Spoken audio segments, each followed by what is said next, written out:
இப்போது வீட்டில் உள்ள பொருட்கள் மூலமாக நம்மளுடைய ஜலதோஷத்தையும் தும்பலையும் எப்படி குணப்படுத்திக்கிறதுன்றது தான் நம்ம இப்போது யோசிக்க போகிற தலைப்பு. 3 பொருட்கள். முதல் பொருள் வெற்றிலை ஆர் பீட்டல் லீஃப். இரண்டாவது பொருள் டர்மரிக் ஸ்டிக், டர்மரிக் பவுடர் கிடையாது.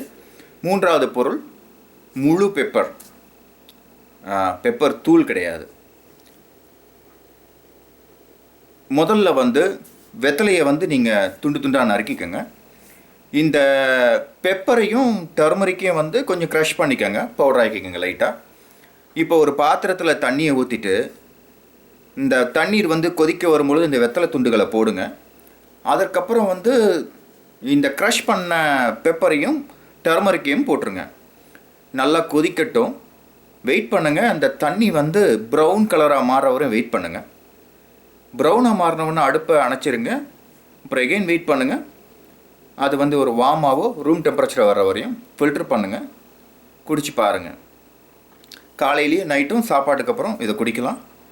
கண்டிப்பாக இது உங்களுடைய ஜலதோஷத்தையும் தும்பலையும் குணப்படுத்தும். இது ஒரு அருமையான பாட்டி வைத்தியம், நான் அனுபவித்து கண்டது. நன்றி.